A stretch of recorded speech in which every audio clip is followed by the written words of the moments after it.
There's a whole lot to talk about with Muslims and music, but I want to sidestep the question that most people come at right away, which is halal haram. I have my own opinions about that, and that's a well-known discussion within the scholarly discourse, but there's other things that you need to be aware about other than just the cut and dry ruling that hopefully whatever your opinion on music theoretically, that at least you will realize the dangers, okay? Because the scholars have talked about the dangers of music for hundreds of years. And part of the danger of music is that it creates love in you. It stirs the emotion. It creates attachments. And you have to be very, very careful about the things that you come to love and the things that you come to feel. You're not just like this static entity that like you're just the way you are and you're always going to feel the same way. No, there's a plasticity to you, that your desires, your wants, the things that you think are cool, the things that you think are acceptable, they're always in flux. And every piece of art, and music is part of art, is going to influence that. So if you're not careful, music will have you loving things that Allah hates and hating things that Allah loves. And I'll give you an example. There's a very concrete example back from, here's a before Islam story. I knew of somebody who was going to get married,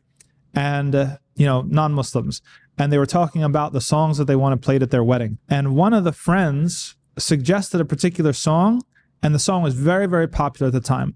The lyrics of the song were all about cheating on your spouse, but there wasn't even a recognition that that's what the song was about because it was such a catchy song. So sometimes you will be even caught within music. You're going to be repeating those words, and that's actually an act of subject formation, that you are now becoming a vessel for that message. You might think that you're able to sing along and it's just a song and who cares and I'm not changing. No, you're becoming a vessel for that message.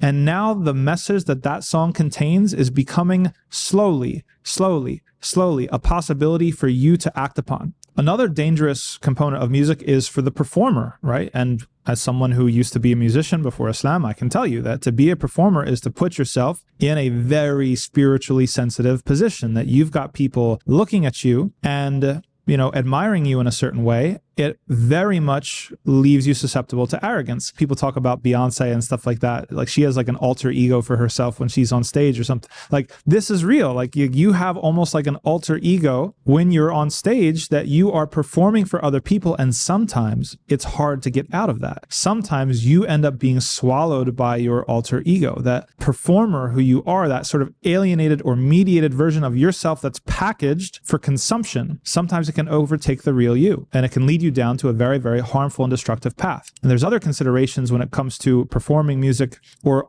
being an artist in general that need to be taken into account of. In our culture, in our society, we have certain stereotypes or certain associations with artists or performers, such as the stereotype of the tortured genius, right? There's an assumption in Western culture that, the people who have the greatest sensitivity and thus the greatest ability to express art and to have artistic insight are also these tortured, conflicted people who are very eccentric and sometimes even prone to harming themselves and harming others. That you can really buy into this association that's by and large socially constructed, and then that can become you. You can identify, this is how an artist is supposed to act. This is how a musician is supposed to act. And you'll give yourself reasons and rationales and justifications to do all sorts of things that are harmful to yourself and your afterlife. Another component is the industry, and especially with some things lately going on within the music industry or the film industry, a lot more attention has been placed off this, that the industry is very, very dirty.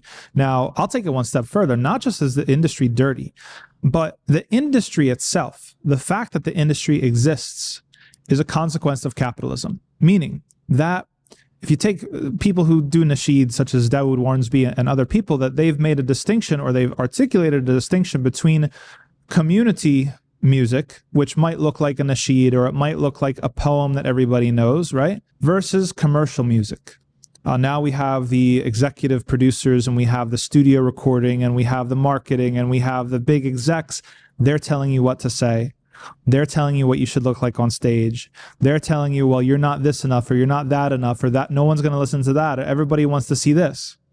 Those are two very, very different things. So within the idea of a commercialized, commodified music, that this is something that creates a whole new layer of liability and danger. That now it's not even, like, take this fact, like for the fans of rap out there, most gangster rappers, quote unquote, have no actual gang ties or don't have any experience in gangs. They're gang adjacent and know enough about that life or grew up in those areas that they can speak about it in their music, but they weren't actually, unless you're like into like actual drill or grime or stuff like that, like they're not actually about that life. But the producers package that life and sell it to you that you think that it's authentic, that you don't know the difference. And so you're consuming that as an image. I think you see what I'm saying here, that there's a whole other layer of danger to this where people who are paid a lot of money are sitting in a boardroom somewhere trying to figure out what to package to you, what's going to hit on your desire, what's going to make you move and motivate you and tantalize you and incite you so that you'll buy that and consume that and keep on coming back for more. That's a very, very different dynamic than someone who knows a folk song and gets up and sings it in front of his relatives while they're harvesting the wheat. So the whole idea of a music industry is a very, very dangerous thing. And we've seen with the revelations about Diddy and the revelations about this and revelations about that, the final conclusion or the logical conclusion to a lot of this, it's a dark, dark place. It's a place that you don't want to be anywhere near. And so some people will argue and they'll say, well, you know, music is beautiful and God is beauty, or Allah is al-Jamil and he loves beauty.